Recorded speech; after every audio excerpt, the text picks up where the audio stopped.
السلام علیکم ورحمۃ اللہ وبرکاتہ۔ الحمدللہ رب العالمین والصلاة والسلام علی سید الانبیاء والمرسلین وعلی آلہ وصحبہ اجمعین، اما بعد۔ محترم ناظرین، انسانی زندگی میں رشتے ناتوں میں باپ اور اولاد کا رشتہ بڑا اہم ہوتا ہے، اور ایک باپ اپنی اولاد کا نہ صرف یہ کہ اس دنیا میں ماں کے بعد سب سے بڑا محسن ہوتا ہے، بلکہ ان کا مربی بھی ہوتا ہے، اور بچے اپنے باپ سے بہت کچھ سیکھتے ہیں۔ پیارے نبی صلی اللہ علیہ وسلم ہمارے لیے اسوہ حسنہ ہیں، ہمارے لیے نمونہ ہیں۔ آپ کی زندگی ہم سب کے لیے آئیڈیل ہے۔ اللہ تعالیٰ نے قرآن مجید میں فرمایا، لَقَدْ كَانَ لَكُمْ فِي رَسُولِ اللَّهِ أُسْوَةٌ حَسَنَةٌ، تمہارے لیے اللہ کے رسول صلی اللہ علیہ وسلم بہترین نمونہ ہیں۔ تو نبی صلی اللہ علیہ وسلم کی جو عائلی زندگی ہے، جو آپ کی گھریلو زندگی ہے، جو آپ کی فیملی لائف ہے، وہ بھی ہمارے لیے نمونہ ہے۔ آج ہم گفتگو کریں گے کہ نبی صلی اللہ علیہ وسلم بحیثیت والد، ایک باپ کی حیثیت سے آپ صلی اللہ علیہ وسلم کی زندگی سے ہمیں کیا نصیحتیں ملتی ہیں، کیا سبق ملتا ہے۔ ناظرین، ہم جانتے ہیں کہ اللہ کے نبی صلی اللہ علیہ وسلم کو جو اولاد نرینہ ملی وہ سب بچپن میں فوت ہو گئیں۔ آپ کے ایک بیٹے تھے جن کا نام عبداللہ تھا، وہ بھی بچپن میں انتقال کر گئے۔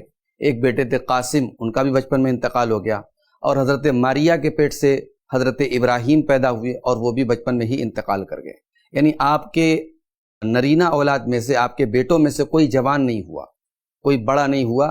اسی لیے اللہ تعالیٰ نے سورہ احزاب کے اندر فرمایا کہ ما کان محمد ابا احد من رجالکم ولکن رسول اللہ وخاتم النبیین، کہ محمد صلی اللہ علیہ وسلم تمہارے مردوں میں سے کسی کے باپ نہیں ہیں۔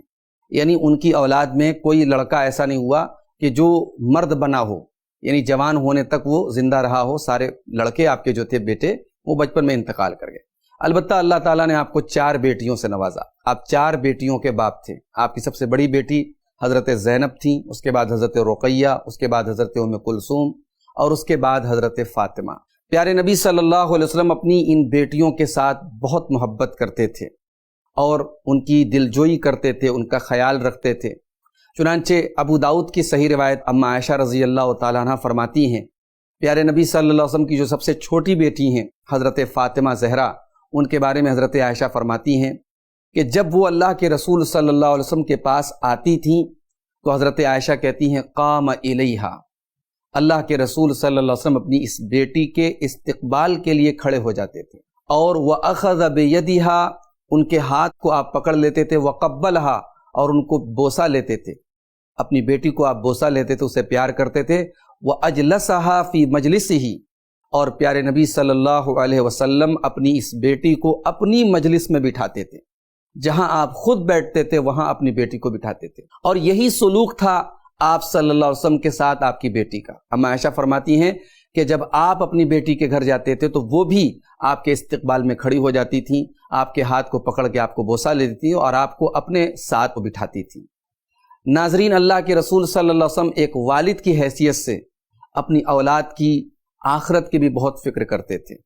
اپنی اولاد کو جہنم کی آگ سے کیسے بچائیں اور جنت میں آپ کی اولاد کیسے داخل ہو، اس کی آپ کو فکر رہتی تھی۔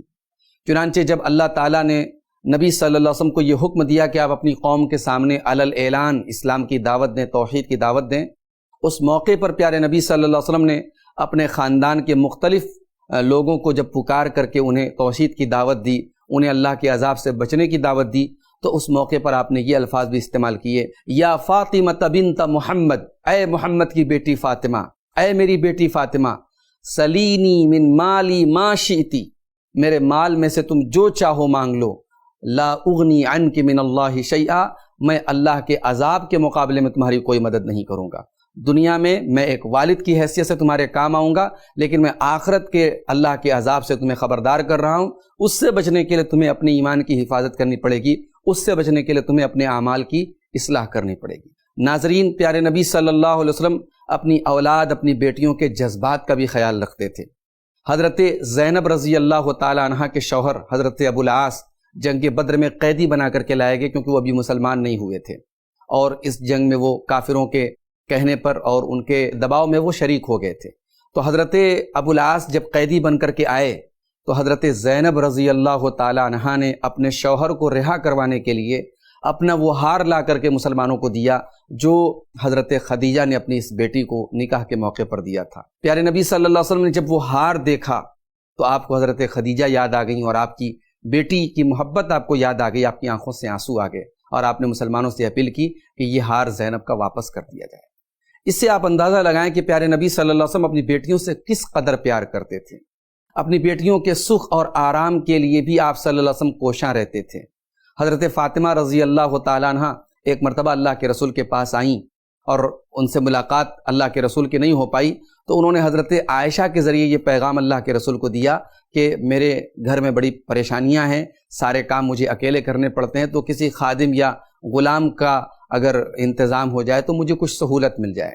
پیارے نبی صلی اللہ علیہ وسلم کو جب اپنی بیٹی کے یہ حالات پتہ لگے تو صحیح بخاری کے الفاظ ہیں، آپ اسی دن اسی وقت اپنی بیٹی کے گھر گئے اور حضرت علی کہتے ہیں کہ ہم دونوں میاں بیوی بستر پہ لیٹے ہوئے تھے، اللہ کے پیارے نبی صلی اللہ علیہ وسلم آئے اور آپ نے اپنے داماد اور اپنی بیٹی سے کہا کہ میرے پاس تمہیں دینے کے لیے خادم تو نہیں ہے، لیکن میں اس سے بہتر تمہیں ایک چیز دیتا ہوں، جب تم رات میں بستر پہ سونے جاؤ تو 33 بار سبحان اللہ، 33 بار الحمدللہ اور 34 بار اللہ اکبر پڑھ لیا کرو۔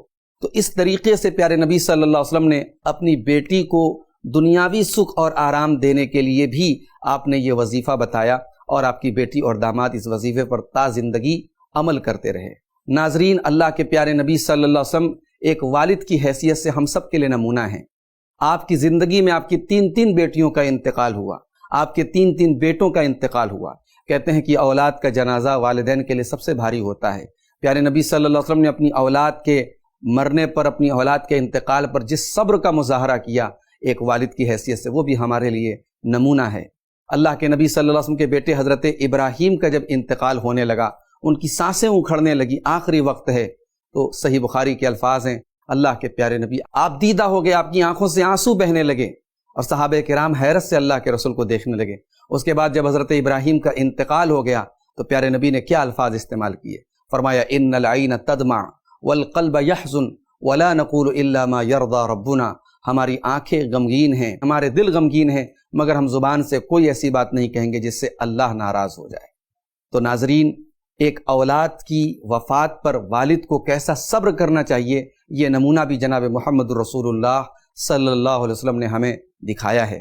تو ناظرین، میں سمجھتا ہوں کہ اللہ کے رسول کی سیرت کا یہ پہلو بھی ہم سب کے لیے بہت قابل غور ہے، اور ان تمام لوگوں کے لیے جو والد ہیں اور ان کی اولاد ہیں، انہیں اللہ کے رسول کی سیرت کے اس پہلو پر ضرور توجہ دینے کی ضرورت ہے۔